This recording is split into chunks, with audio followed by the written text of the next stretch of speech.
Wow. My computer connected, my Oculus headset was connected to this, and my Oculus headset is not even on. That was ridiculous. Come on now. So it wasn't my mic, it was the settings. Goodness gracious. Thank you all for bearing with me. My name is Ashley. I work for NVIDIA as a connection evangelist for Omniverse Exchange. This Learn With Me stream is about exploring different parts of Omniverse that I'm not familiar with and seeing what different tools and connectors can accelerate those workflows. I've been doing this since about October of 2022, and most recently have switched over to the official streams, which you're watching me on either on the NVIDIA Omniverse YouTube or Twitch. Mostly I'm highlighting how great the NVIDIA Omniverse community is.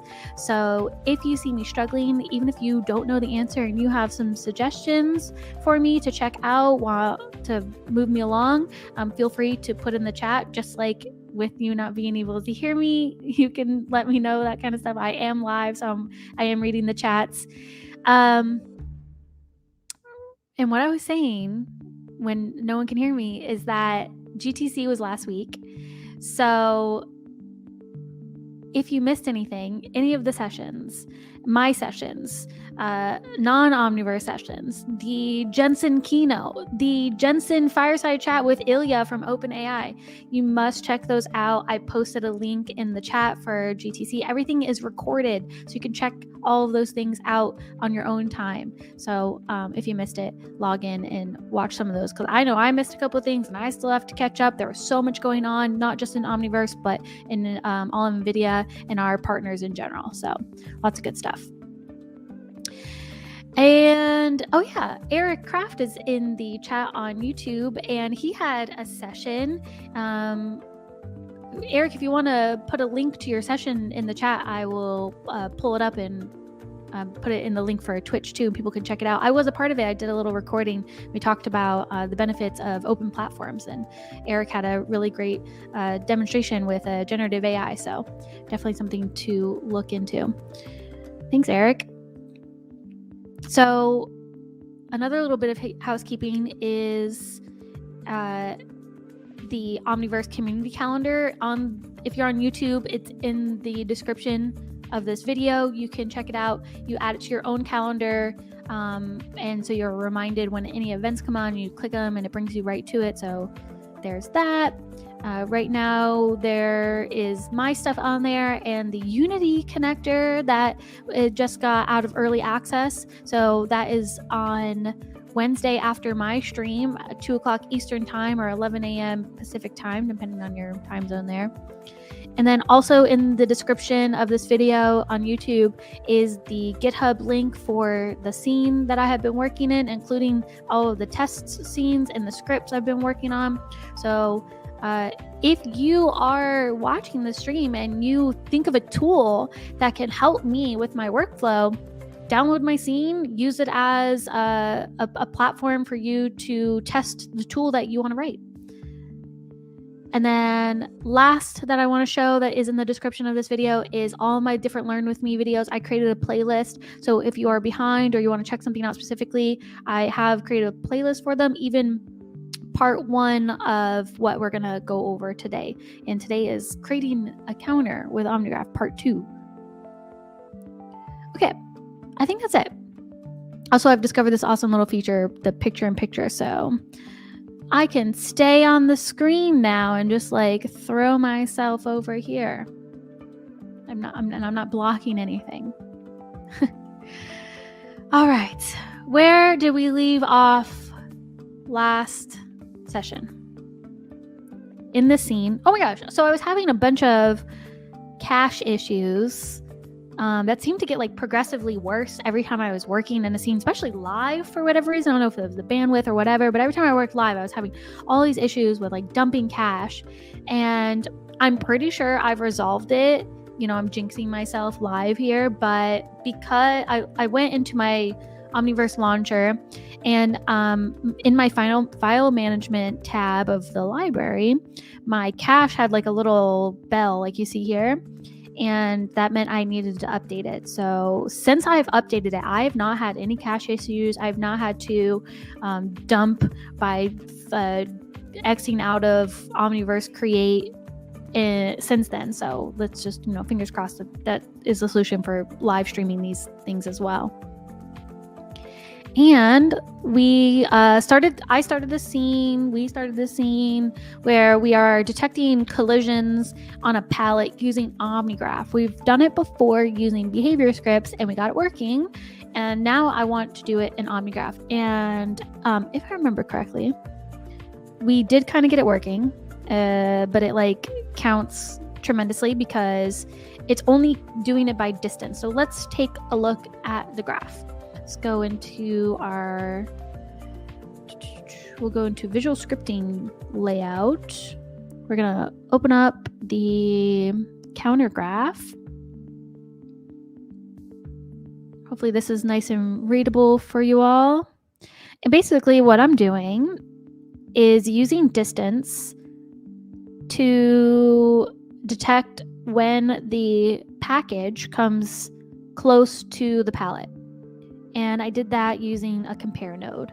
So this compare node, remember that little teacher hint I gave you, the operation, it will eat the bigger number and point to the smaller number. So if you forgot your operation symbols, we want it to be less than, and then the package will add an integer in increments of 1.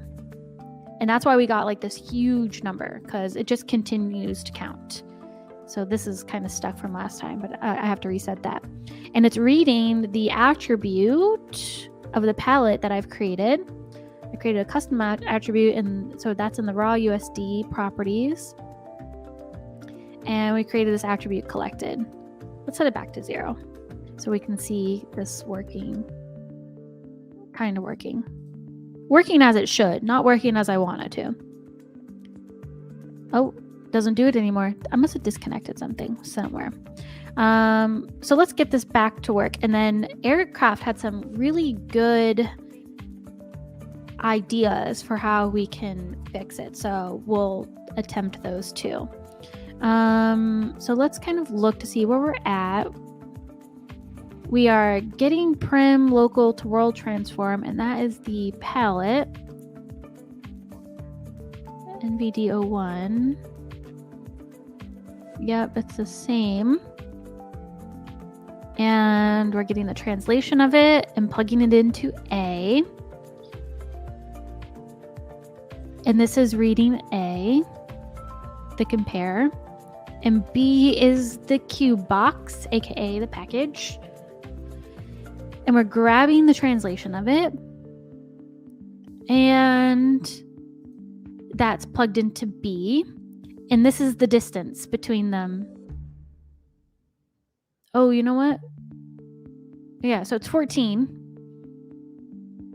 And I believe that's in centimeters. So it's 14, the distance is 14 centimeters currently, where the package is at now. And we want it to be less than 10. So when A is less than B, then it will turn to true. Let's press play. It is not resulting in true, but also A is not changing.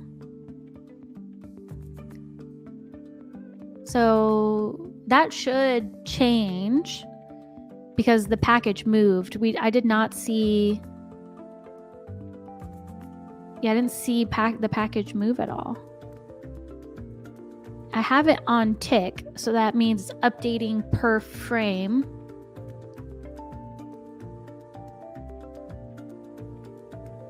Let's see if there's any console errors. Where? Browser.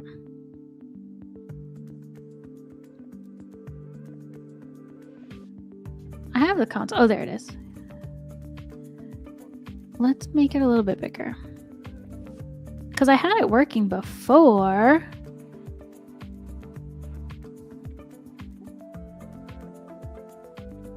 This is, oh, just with like a custom extension. Oh, it's Eric's. I don't have it incorrectly. We're not working on that today. It's fine. We can ignore this console error. Well, how do I make the console smaller? Where's that thing? Let's go like this. Okay. So, all right. Let's disconnect. No, you know what? Let's copy. We're just gonna redo this. Why can't I copy this? Is it here? Can you like double click the prim path?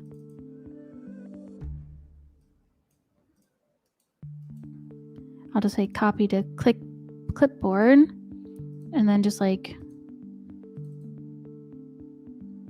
I'm gonna remove this, click add target. And we're gonna paste that. I'm just trying to see if this fixes it. I don't know why. I don't know why it's not working. Control A, Control C, Control A, Control V. Okay, let's just disconnect these.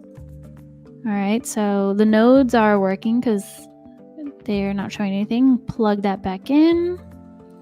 Get the matrix. And it's at 0, 0, 0. Yes. Hey, where'd that box? Oh, there it is. Thought I lost the box. Let's plug this in. Oops. Get the translation. It's saying it is. It's saying it's at 0, 0, 0, 2. It's not. Or maybe if I press play, that's when it grabs it. Yes.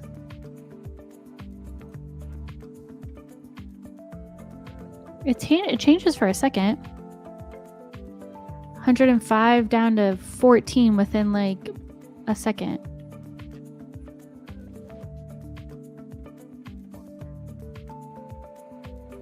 Okay, that's wrong.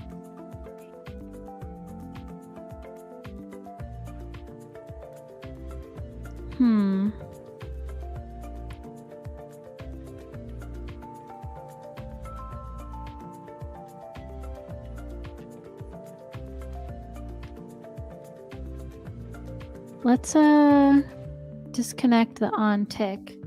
Maybe do like press tab to open up quick search, do playback.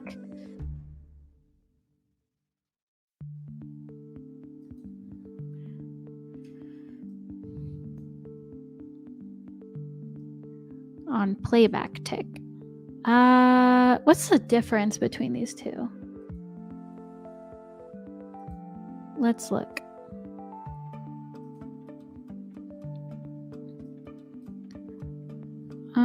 Control F, playback, on playback tick.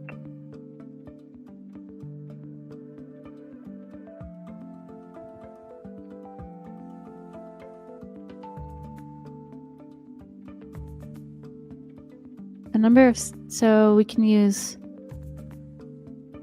I don't really know what the difference between playback tick and the other on tick, the difference between them are.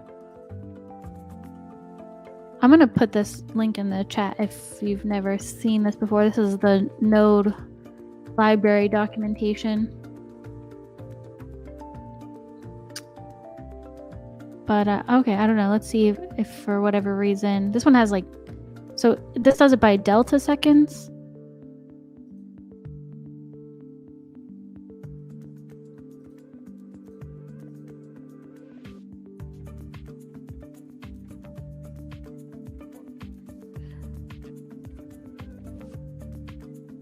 Let's do like greater than, just to see if this is even functioning. Okay, yeah. And yeah, the counter works, but it's not grabbing the translation of these prims properly.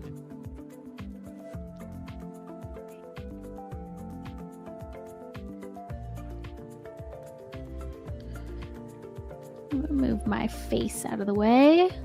The block palette is at 0, 0, 0.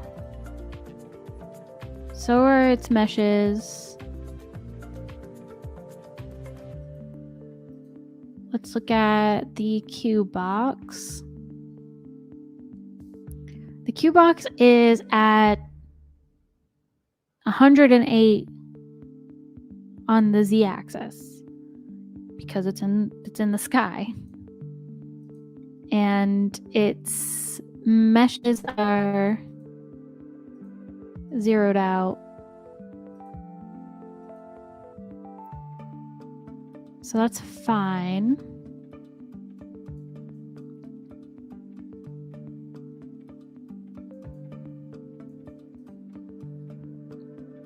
I'm going to delete this node. Just distance.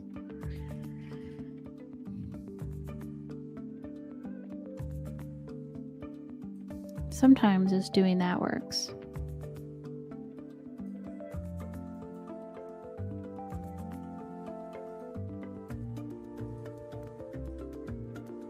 Press play. It keeps saying... No, I guess 14 is right then. So let's make a...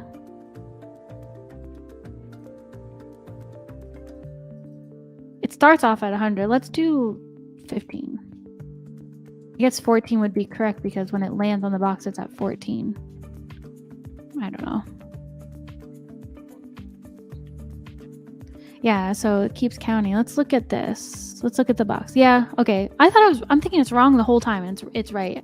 It just was confusing me because it counts so fast in the distance 3D node. Okay, so when it lands on the box, it's at like 14.01, blah, blah, blah. And so we want it to be, it's comparing when it's at a distance of like less than 15. Then it starts counting. And because it is at less than 15, it is always true. So it will always add an increment of 1.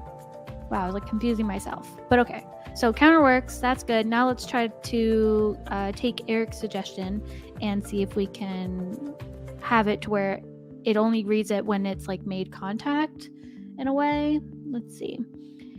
Eric had started a thread on Discord with me, and Eric said to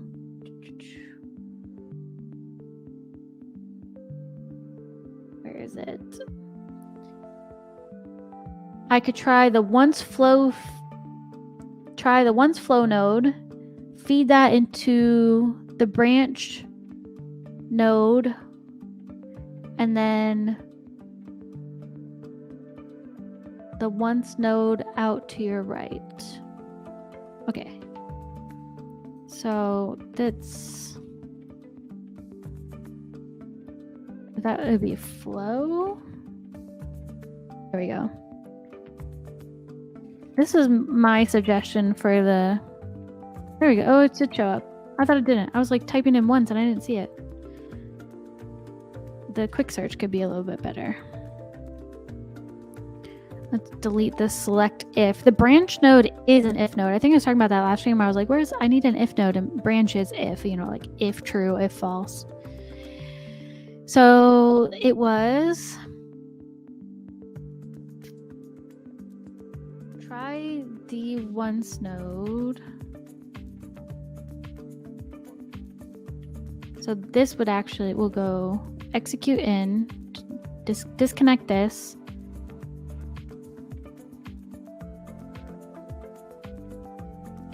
And then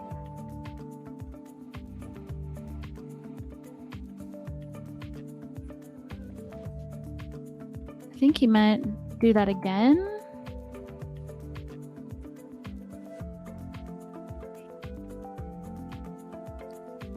Disconnect from the right. Once again.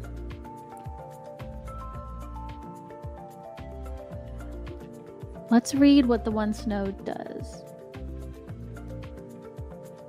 Okay, Control F once.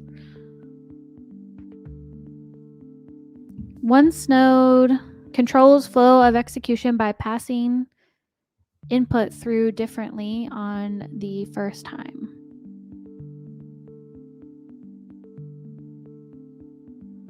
Not super descriptive.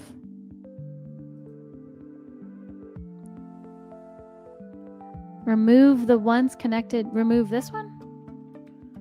Eric said, the Eric, the one I'm talking about from Discord, is here in the chat, and he said, remove the ones connected to the tick. So this one, and then the tick just goes in like this. And so we only have a branch from, so if true, it only does it once. And then writes it. Let's press play. Oh, it added that. It added one. Okay. Let's go back to the block palette and just reset. I gotta find a way to reset this collected back to 0 every time. I did that in behavior script, but I gotta figure out how to do it in action graph. Okay, so now let's press play. And didn't do it. I did it before. Press play. Okay. Hold on.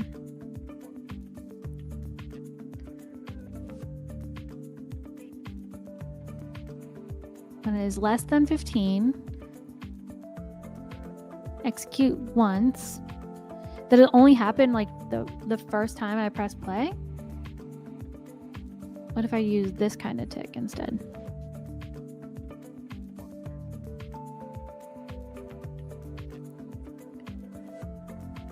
You can use the ones coming out of tick to set the count to 0. Oh, okay. Yeah, that's a good point. The only thing is now it's not, it did it that one time. Now it's not doing it again. Save this scene just in case.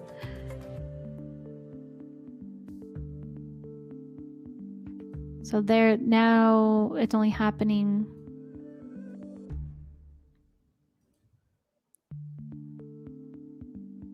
It's saying it's, okay, now it's true.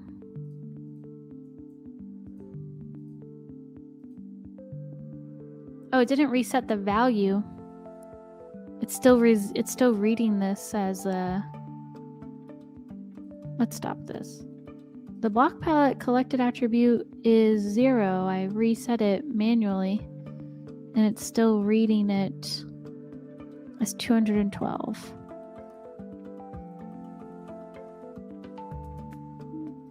Let's just reset that. Add, and we're reading the collected attribute. Should be 0 again. That's weird.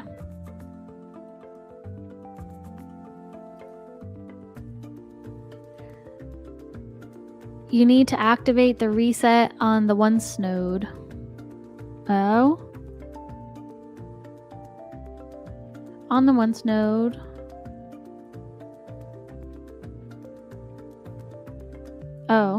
Oh, there's a reset. So, would I just plug this in? Like true goes to executing and resetting? No, that didn't. I'm not sure what to connect to the reset. Maybe the tick.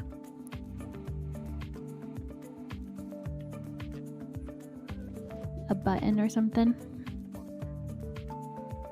Can it be a button that like has a function to it? Like if I just take the button that I already have.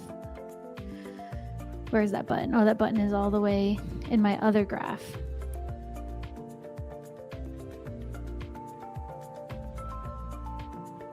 I want to just do like a random button.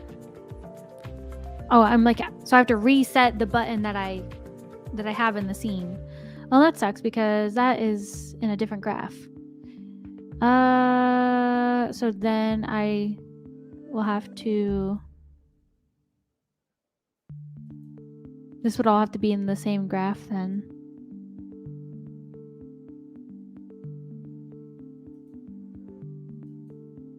Can I reference this graph? Read it? Oh, that would have been cool if I could have read the different nodes in the graph as attributes, but I can't. What if I pull...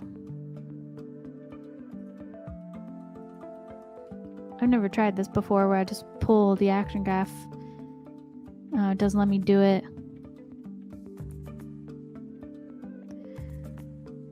Okay, Eric has a good suggestion. Rather than me trying to connect it to a different action graph, do a branch pass of a bool. When true, it triggers the reset.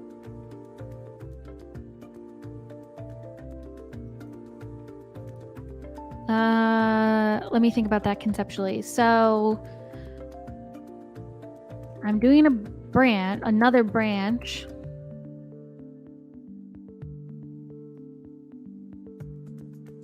And when playback starts,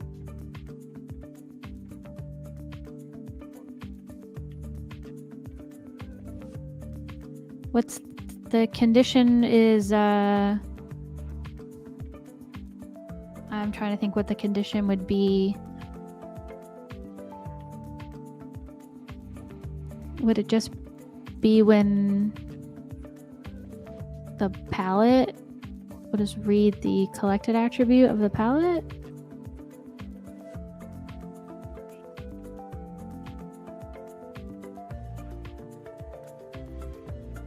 No. So if true, reset. What would be true? The package.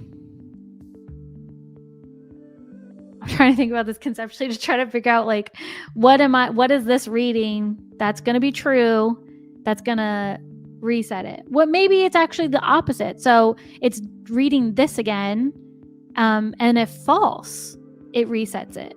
And then when it's true, it executes it. Let's try that. Let's try that. So if false, reset. No, that didn't work. That concept did not work. So disconnect this. We're not reading the collected.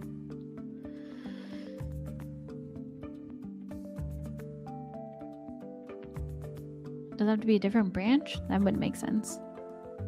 Oh, okay. Oh, maybe it does have to be a different branch. It worked. Let's try that again. Oh, but it doesn't reset the counter. So I have to figure out a way to reset the counter. But so what the concept is that when it is false, it resets the once node. If it is true, it executes the increment writing to the value. So, right? Yes. So every time it'll count. So you can see the counter going up. Perfect. Awesome. Thank you, Eric. So now it's just resetting the counter back to 0 every time. Uh-oh, it stopped working. Oh, there you go. Sometimes it works, sometimes it doesn't. It probably has to do with just like, I should check like the mass or the velocity of this. Might be reading it too slow or something. Or maybe like the on playback tick is a better one since I don't know what's this one doing that's different than this one. That's the big question. Which one would be better for consistency? But we'll figure that out later. So let's, within the next 20 minutes, if we can figure out how to reset the counter back to 0, we'll go from there. And then if not, we'll finish it on Wednesday. And then we'll see if we can get that working in the overall warehouse scene. So we have the version with behavior script and we have the version with Omnigraph. That would be awesome. Depending on your workflow. Do you like to write code? Do you like to do visual scripting? I like to do both, so it's nice to have options. All right, so let's it shouldn't be that hard. Let's read the collected attribute from the palette. And then when, like, we need to have like a tick, like when the scene starts, collected is 0, then all of that other stuff.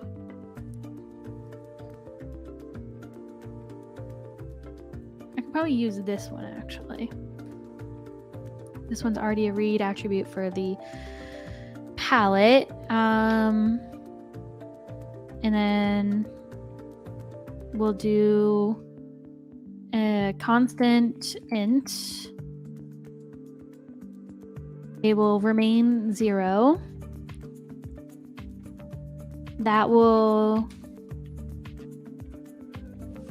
let's read or write. We're going to write to the collected attribute. We're going to plug that in to value.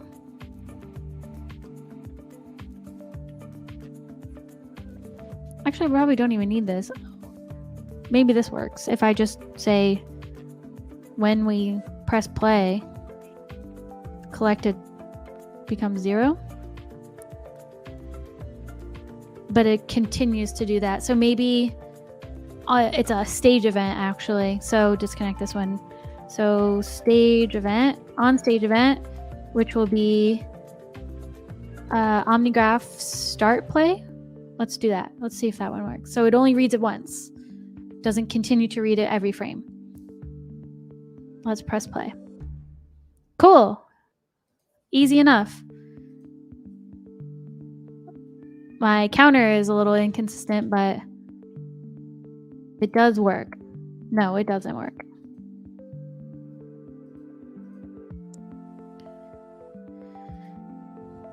Maybe it's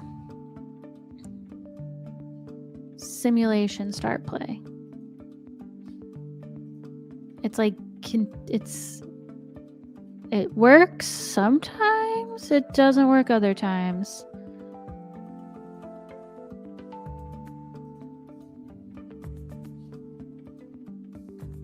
Okay, 2 out of 5 times it works.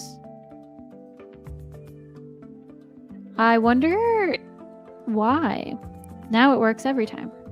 Nope, never mind. So if anyone has ideas on how to keep it consistent, let me know. I'm going to say that works for now. Good enough. Let's pull this into... Let's go to layout. We'll go to our default layout. Let's save this. When I have an action graph that I really like the one with the counter that puts the UI button in there in the viewport, I really like to save them as their own USD. So oftentimes that's why I try to do each action graph as its own graph itself and not try to combine them. And I'll just that didn't work. I think it's, where do I save selected? There you go. And then I save them, go to my localhost, and I put that in my projects folder, my Unreal, because I started off in the Unreal connector. And let's call this, this is our counter action graph. And so now, if I go into my, there it is.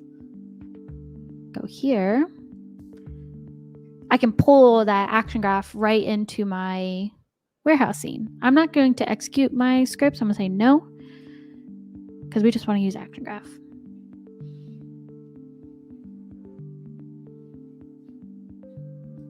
Eric says reset on stop instead of start. Okay, I'm gonna go back into that and we'll fix it. Okay, so let's let the scene load.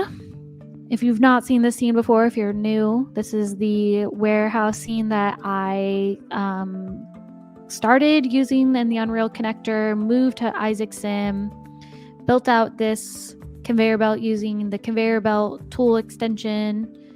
And this is where we've been working since January. Did all these like cool little viewport widgets. So let's pull that counter button. Was it the counter button? No, it was the counter action graph. And just pull that. I should just pull it right into my... If I pull it here, if I put it in my world, there it is. So it references it as a payload, which is cool. So it does not add to the memory of my USD scene. I watched, or I was helping out in the fundamentals of USD with Maddie and Jen, and I learned so much about USD. So if you haven't watched that, definitely watch it, because I learned about the differences of payloads and references, and I also learned more about that in Bo's GTC session with SIM-ready assets and the importance of references of using payloads, so the memory of your scenes is not like massive. Cool stuff. All right, so let's open up this graph again and just like fix our targets and test it here. That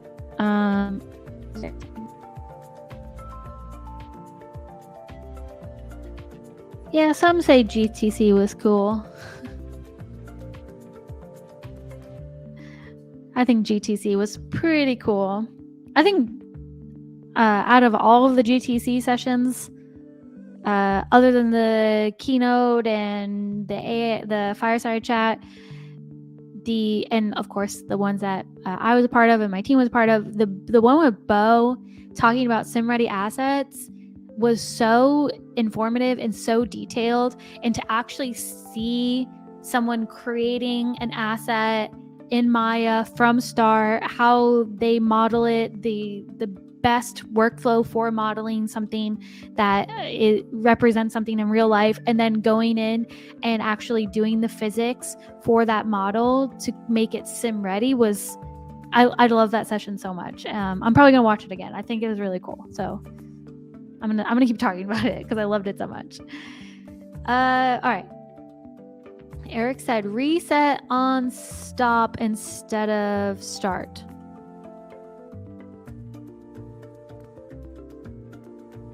Reset on stop instead of start.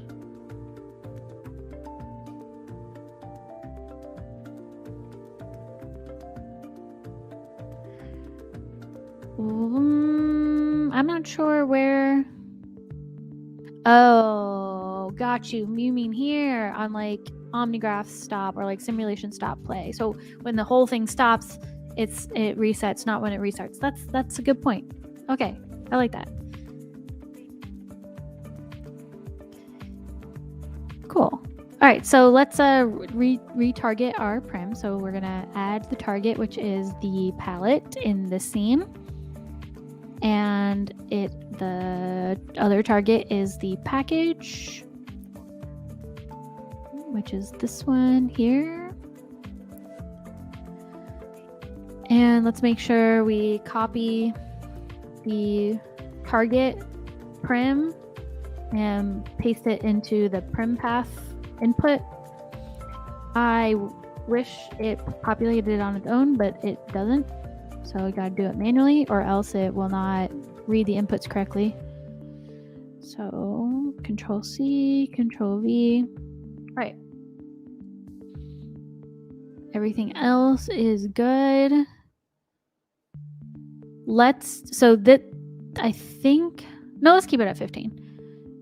All right, so what time is it? It is, we got like 10 minutes, so let's see if we can get this working. Make sure we're writing, that's another thing, make sure we add the target. We are doing the block palette. Oh, the collected attribute, no, it exists.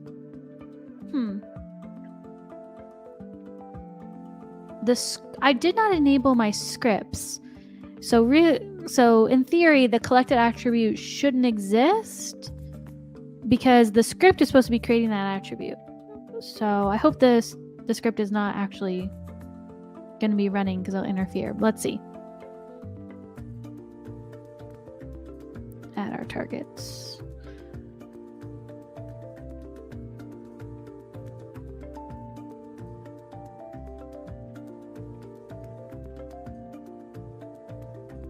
Okay.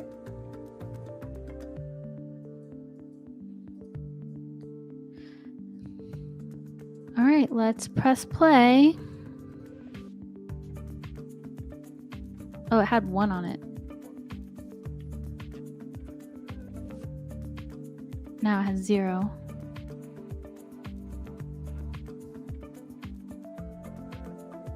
Okay. Let's compare.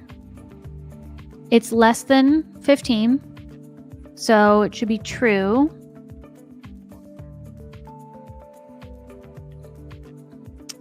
And it should be writing. The value is 1. Result is 1.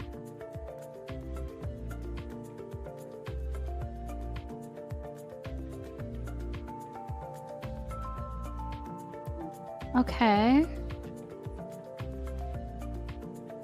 Should be writing to it.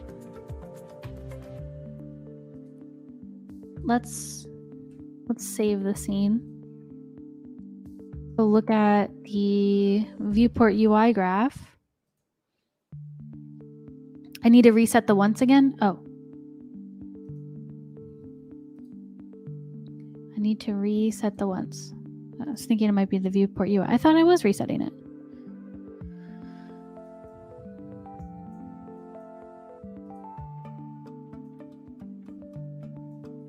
So is the problem because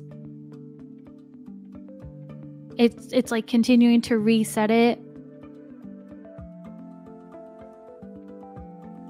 that it makes it zero, and then that's why sometimes it interferes, because this is constantly playing, so sometimes it's false and then suddenly it's true.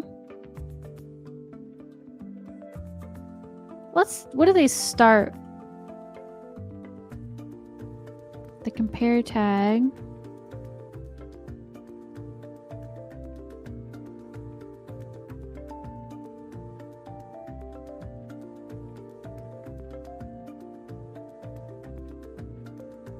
Does it start off true?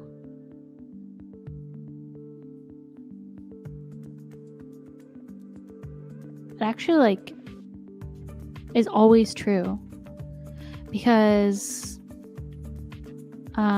it's on the conveyor belt.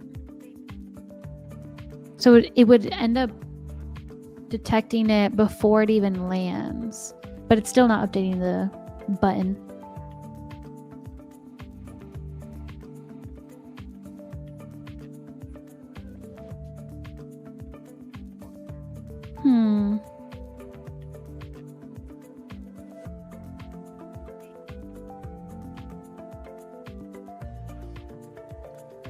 Should instead of being on tick, should it also be a stage event? Why won't it let me disconnect this?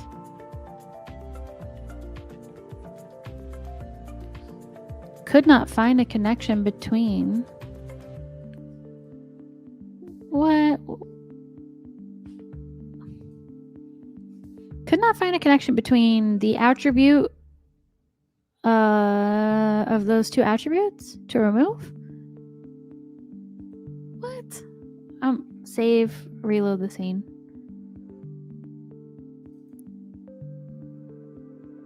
Oh, I loaded the wrong scene. This one.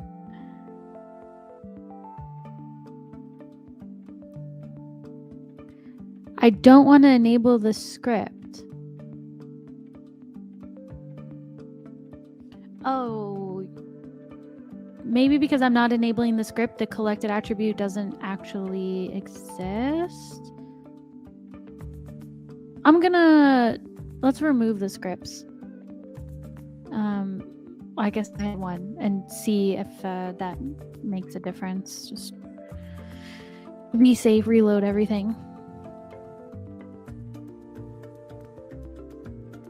All right, let's go back into the counter graph. This should let us disconnect. It still doesn't let us disconnect. There is warning. Report errors. This might be a cache issue. Let's X out. See, I told you I jinxed myself. Launcher. 22.3.3. It's loading. When it loads, I'll move it over to this screen.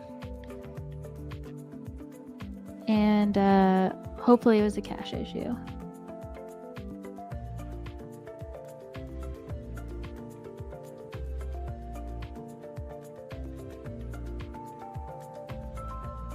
Okay, that is my this scene here.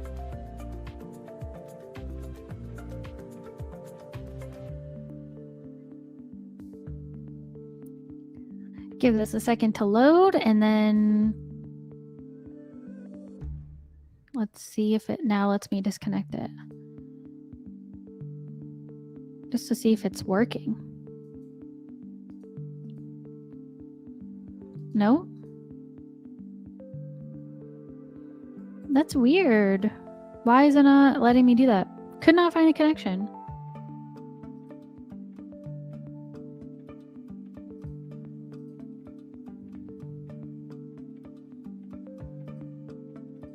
Does it work in here still, at least?